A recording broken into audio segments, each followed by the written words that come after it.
Sir ಅದೆಲ್ಲ ದೇವೇಗೌಡರು ಕುಮಾರಣ್ಣ ಮಾಡ್ಕೊತಾರೆ ಬಿಡಿ ಸರ್, ನಮ್ಗೆ ಯಾಕೆ ಸರ್? ನಮಗೆ ಬೇಕಾಗಿರೋದು ಕುಮಾರಸ್ವಾಮಿ ಒಂದು ಮಾತು ಏನು ಹೇಳಿದ್ದಾರೆ,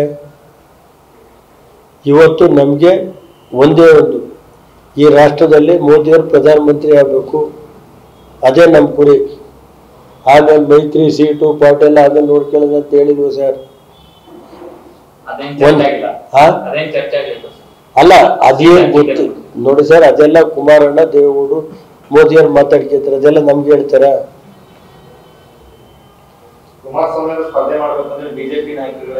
ಅದು ಗೊತ್ತಿಲ್ಲ ಸರ್ ನನಗದು, ಕುಮಾರಣ್ಣಂಗೆ ಗೊತ್ತು, ಅವ್ರು ಕೇಳಿ ಸರ್, ನನಗೆ ಅವತ್ತು ಭಾರಿ ಗೌರವಯುತವಾಗಿ ನನಗೆ, ಯಾಕೆಂದ್ರೆ ಭಾರಿ ಗೌರವಯುತವಾಗಿ ನೋಡಿದ್ರು ದೇವೇಗೌಡರನ್ನ ಫಾದರ್ ಅಂತಲೇ, ನನಗೆ ತಂದೆ ಸಮಾನ ನೀವು ಅಂತೇಳಿ ಎಲ್ಲ ರೀತಿ ಅವರೇ ಇದು ಮಾಡಿ, ಆಮೇಲೆ ನನ್ನನ್ನು ಕೈ ಹಿಡ್ಕೊಂಡು ಅವರೇ ಕರ್ಕೊಂಡು ಲಾಂಗ್ ಟೈಮ್ ಆಯ್ತು ರೇವಣ್ಣ ನೀನು ಭೇಟಿ ಮಾಡಿ ಅಂತ, ಮತ್ತು ಅವ್ರ ಪರ್ಸನಲ್ ಅಕೌಂಟ್ಸಲ್ಲೇ ಒಂದು ಟೀಚ್ ಮಾಡಿದ್ದಾರೆ. ಭೇಟಿ ಮಾಡಿದ ಅರ್ಧ ಗಂಟೆನಲ್ಲೇ ದೇವೇಗೌಡಜಿ, ಕುಮಾರಸ್ವಾಮೀಜಿ, ರೇವಣ್ಣಜಿ ಅಂತೇಳಿ ದೇವೇಗೌಡರು ಈ ರಾಷ್ಟ್ರಕ್ಕೆ ಅವ್ರದ್ದೇ ಆದಂಥ ಕೊಡುಗೆ ಇದೆ, ಅವರ ಕೆಲವು ಮಾರ್ಗದರ್ಶನ ಇದೆಲ್ಲ ಅವರು ಟೀಚಲ್ಲಿ ಹೇಳೋರು. ಅವರು ಪರ್ಸನಲ್ ಅಕೌಂಟಲ್ಲಿ ಟ್ವೀಟ್ ಮಾಡಿ, ಪರ್ಸನಲ್ ಅವರ ಅಕೌಂಟ್ ಇದೆಯಲ್ಲ ಪ್ರೈಮ್ ಮಿನಿಸ್ಟರ್, ಅದರಲ್ಲೇ ಹಾಫ್ ಆನ್ ಅವರ್ ಒಳಗೆ ಇದು ಮಾಡಿದ್ರು. ಅದೆಲ್ಲ ನಡೆದಿರೋದೆಲ್ಲ ನಾವು ಹೇಳೋಕ್ಕಾಗುತ್ತೆ, ಅಲ್ಲಿ ಏನೇನು ನಡೆದಿತ್ತು ಅದೆಲ್ಲ ಆಮೇಲೆ ಹೇಳೋದು ಟೈಮಲ್ಲಿ. ಈಗ ಅವರು ದೇವೇಗೌಡರ ಬಗ್ಗೆ ಅಷ್ಟು ಗೌರವ ಕೊಟ್ಟರು. ಕಾಂಗ್ರೆಸ್ನವರು ಬೇಕಾದಾಗ ದೇವೇಗೌಡರು ಮನೆ ಹತ್ರ ಕಾಲು ಕಟ್ತಾರೆ, ಬ್ಯಾಡ್ದು ಹೋದಾಗ ಅವ್ರಿಗೆ ಅಧಿಕಾರ ಬಂದಾಗ ದೂರ ಇಡ್ತಾರೆ. ಯಾವುದೇ ಪಕ್ಷ ಇದ್ರು ಅಷ್ಟೇ, ಇದೊಂದೇ ಅಲ್ಲ, ಈ ಕಾಂಗ್ರೆಸ್ ಅದಕ್ಕೆ ಈ ಪರಿಸ್ಥಿತಿ ಬಂದಿದೆ ಈ ರಾಷ್ಟ್ರದಲ್ಲಿ. 540ರಲ್ಲಿ 40 ಸೀಟ್ ಯಾಕೆ ಬಂತು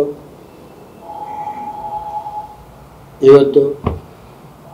ಅವರೊಂದು ಮಾತು ಹೇಳಿದ್ರು ಹಿಂದೆನೆ, ನಿಮ್ಮ ತಂದೆ ಮೋಸ ಮಾಡಿದ್ದಾರೆ ಕಾಂಗ್ರೆಸ್ನವರು, ಯಾವ ಕಾರಣದಿಂದ ನೀನು ನಂಬೇಡ ಇವ್ರನ್ನ.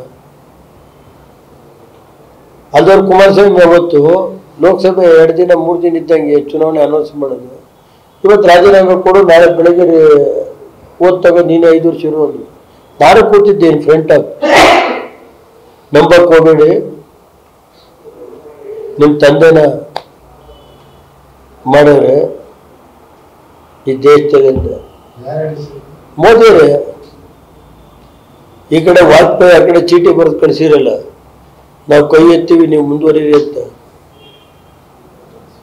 ದೇವೇಗೌಡರು ಅವತ್ತು ಇದೆಲ್ಲ ಅನುಭವಿಸಿ ಕಾಂಗ್ರೆಸ್ನವ್ರು ಬಂದ ಹೊತ್ತು ನೀವೇ ಕುಮಾರಣ್ಣ 5 ವರ್ಷ ಇರಬೇಕು, ನಿಮ್ಮ ಪಾದಕ್ಕೆ ನಮ್ಮ ನಮಸ್ಕಾರಗಳನ್ನು ಅಂತ ಒಂದ್ ಕಡೆ ಈಗ ಪಾಪ ಮುಸಲ್ಮಾನ್ ಸಮಾಜಗಳು ಇಟ್ಕೊಂಡಿದ್ದೀವಿ ಅಂತಾರೆ.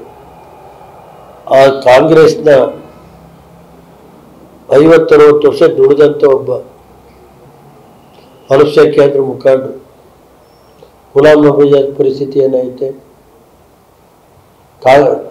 ರಾಜ್ಯಸಭೆಯಲ್ಲಿ ಕಣ್ಣೀರು ಹಾಕೊಂಡು, ಅವರು ಕಣ್ಣೀರು ಹಾಕಿದ್ರು, ಪ್ರೈಮ್ ಮಿನಿಸ್ಟರ್ ಕಣ್ಣೀರು ಹಾಕಿದ್ರು. ಅವ್ರು ನೋಡಿ, ನೀವೇ ಮಾಧ್ಯಮದಲ್ಲಿ ತೋರಿಸ್ತಾ ಇದ್ವಿ, ನನಗೆ ಗೊತ್ತಿಲ್ಲಪ್ಪ, ಮಾಧ್ಯಮದಲ್ಲಿ ನೋಡಿದ್ದು ಹೇಳ್ತಾ ಇದ್ವಿ ಯಾವ ಥರ ಐತೆ ಅನ್ನೋದು. ಬೇಕಾದಾಗ ಅಧಿಕಾರ ಬೇಕು ಅಂದರೆ ಉಪಯೋಗಿಸ್ತಾರೆ, ಇಲ್ಲ ಅಧಿಕಾರ ಬಂದಾಗ ಪ್ರಾದೇಶಿಕ ಪಕ್ಷಗಳನ್ನ ಒದೀತಾರೆ.